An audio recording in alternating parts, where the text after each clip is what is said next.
Vjerujem da su 12 bila zatečena, odnosno iznenađena, kad ih Isus, nakon što su proveli s njime malo vremena, možda tek nekoliko mjeseci, šalje da idu dvojica po dvojica propovijedati i daje im vlast da izgone zloduhe. Čuli smo, bez ikakvih sredstava ih šalje. Zatečeni su zasigurno bili braćo i sestre.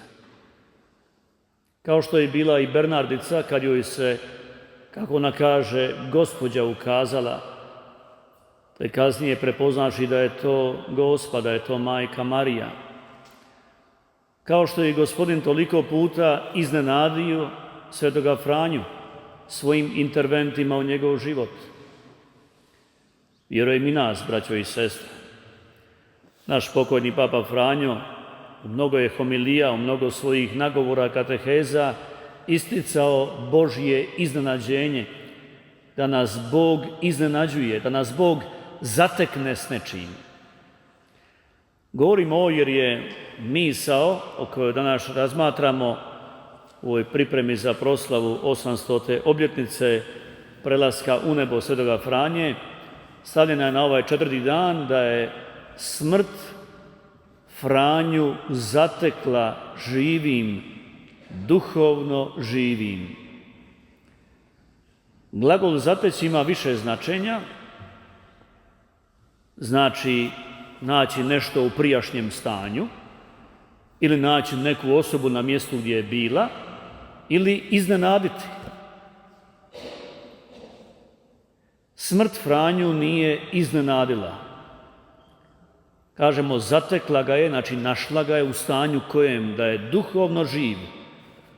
O tome smo sinoć razmatrali, samo kratko ponavljamo Franjo, koji vjeruje u svoga Gospodina i želi mu služiti svim svojim bićem, koji prima Gospodinovu ljubav, uživa u njoj i drugima je donosi, služeći njihovom vremenitom i vječnom dobru, i koji svojim radom, molitvom, postom sve čini Bogu za ljubav i sve čini za spasenje svojih bližnjih.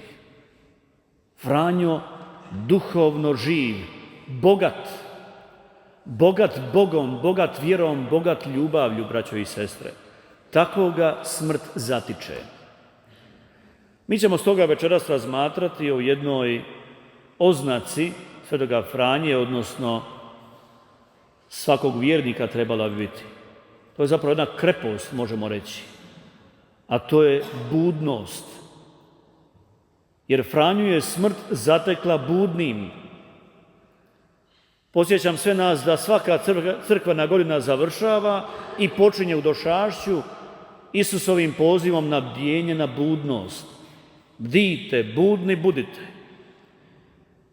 To treba biti oznaka vjerničkoga srca, ono je budno. Dogodi se, draga braćo i sestre, da netko umre, mi kažemo iznenada. Neka nesreća na poslu, u prometu, nagli udar srčani, moždani, prirodna katastrofa, ubojstvo, da to su stvarno iznenadne smrti. Gledajući svjetovnim očima takve su. Ali ako gledamo iz perspektive ovoga o čemu razmatramo u ovoj devetnici, je li i jedna smrt iznenađenje? Čuli smo u prvom čitanju što kaže David svom sinu Salomonu: sada polazim na put sviju smrtnika. Svi smo mi, draga braćo i sestre, na tom istom putu. I svaki dan života mi smo sve bliže smrti. Da, postoji smrt koju mi zapravo ne očekivamo, jer mi računamo još ću živjeti. A mora li biti tako, braćo i sestre? Moram li ja živjeti, ne znam, još 40 godina? 50? Moram li živjeti dugo koliko je živio moj otac na zemlji? Ne moram. Zato se na mnogim slikama sveci prikazuju s lubanjom negdje dolje pri dnu.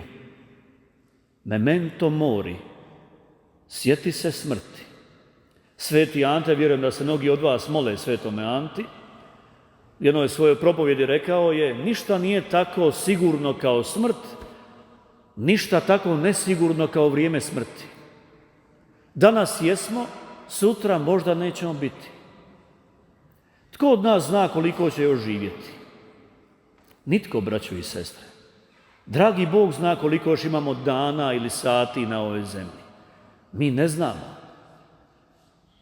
Zato nas svi duhovni pisci potiču na budnost. Pokojni, poznati voditelj duhovnih vježbi pater Slavko Pavin, to je misao često spominjao, svi duhovni pisci potiču: živi svaki dan kao da je posljednji.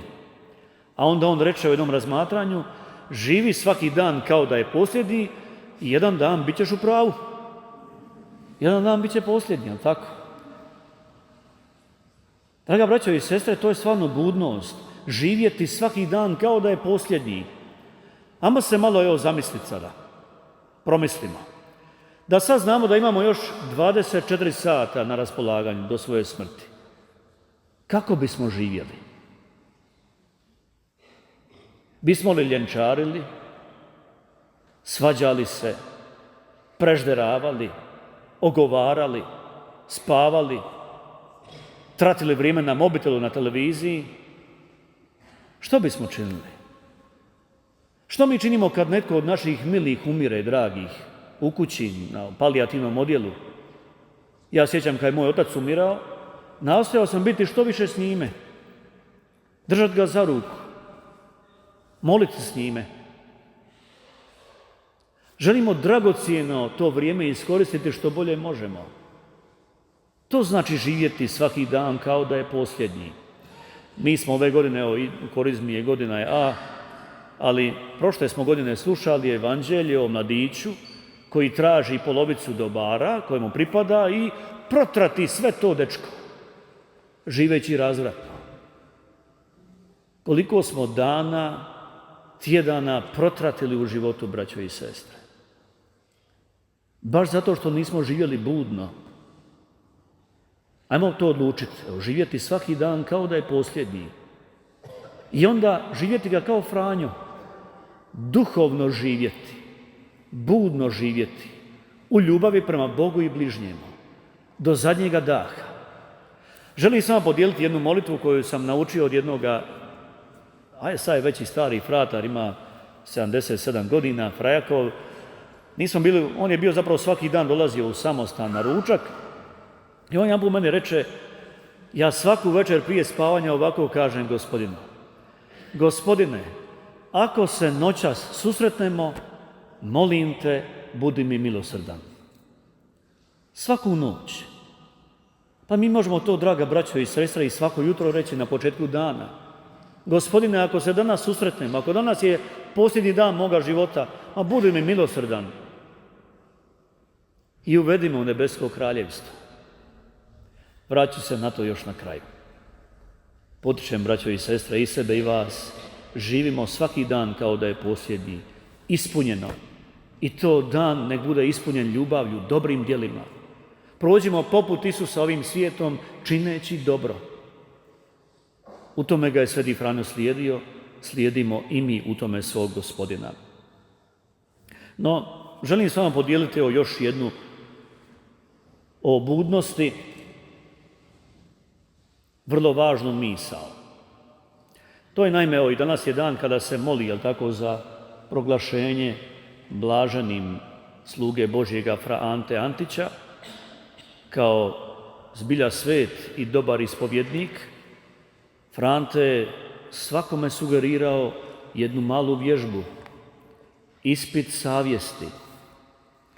Ali ja želim malo na drugčiji način predstaviti, to je po Svetom Ignaciju Leonskom egzamen, tako ga on zove, ispit svijesti.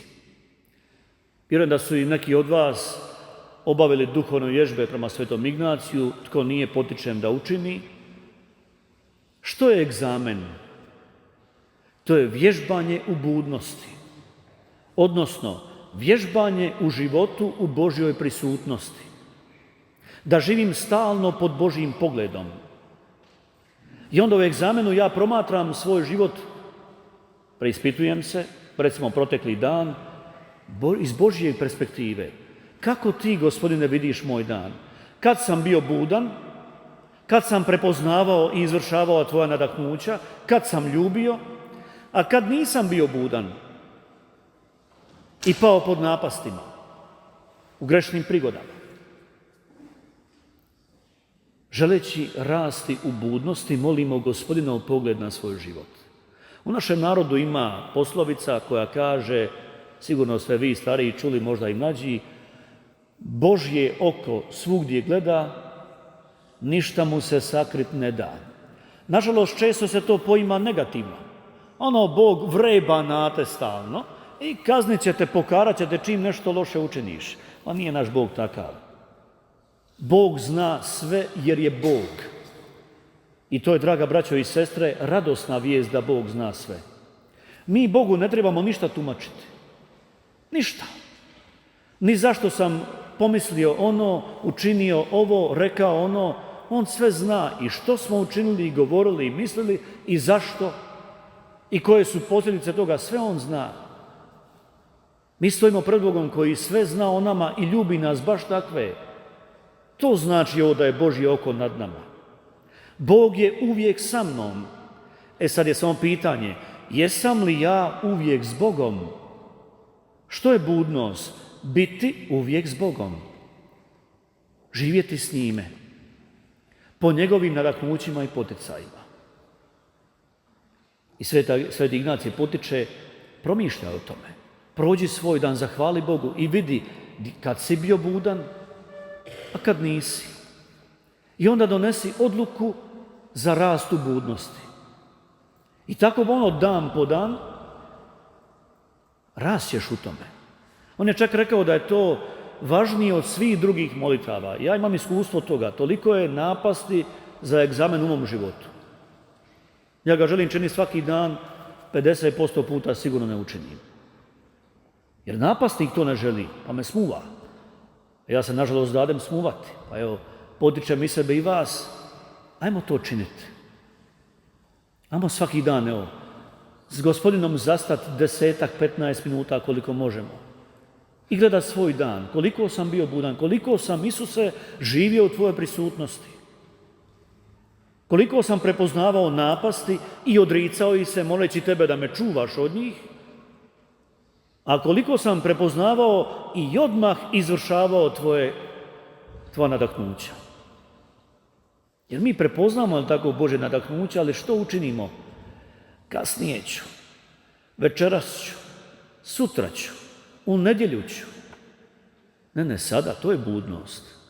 Jer sutra možda neće doći, braćo i sestre. Zašto bih odgađao Božju stvar za sutra? Sada ću je vršiti. Pa evo, pokušajmo to uvesti u svoj duhovni život, ako već nismo.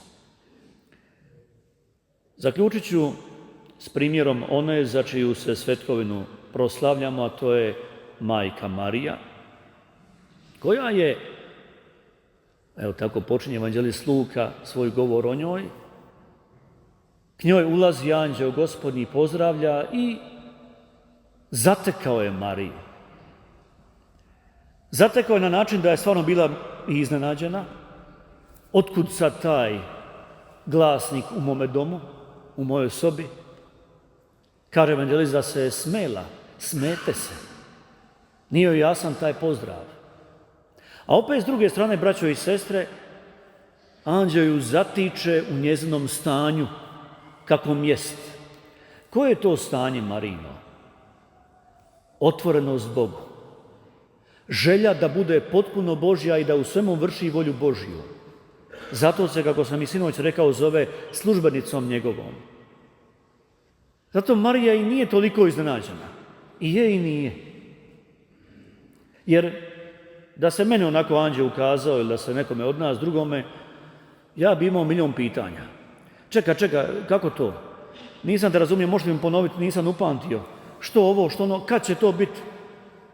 Tako bi mi ljudi reagirali.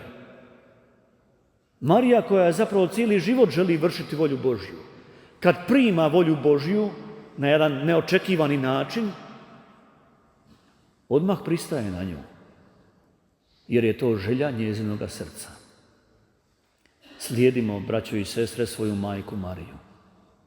I mi želimo u svemu vršiti volju Božju, potpuno pripadati Bogu svim svojim bićem, i srcem, i dušom, i tijelom. I to učinimo svaki dan. Evo, neka nam pomogne u toj budnosti i njezin zagovor, i zagovor Svetoga Franje, svih svetaca kojima se molimo. Neka nam pomogne i egzamen, ispit savjesti koji ćemo činiti svaki dan. I evo, zaključit ću, neka pomogne i ova mala molitva koju podičem i sebe i vas, da ju molimo bar navečer, a možemo i ujutro. Ja ću sada izmoliti u ime svih nas. Gospodine, ako se noćas susretnemo, molimo te, budi nam milosrdan. Amen.